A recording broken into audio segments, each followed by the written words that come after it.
So first thing to change the air filter is loosen this clamp right here, which you could do with a flathead screwdriver or a 9/32 socket. It's easier to do with the socket.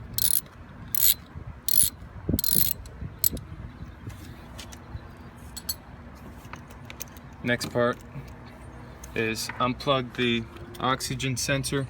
There's a button under there that you can press and just wiggle that out.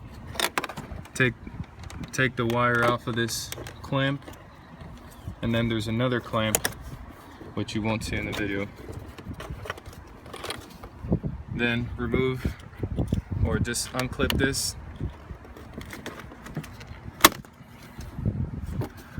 Try to get that out of the way. This might need more loosening. And then the whole filter unit is going to pop out.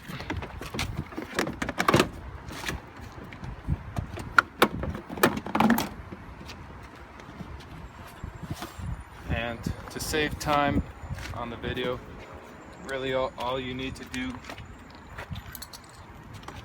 is loosen all of these clamps. Torque screws. Replace the filter, which is pretty self-explanatory, and put it right back in and repeat the process.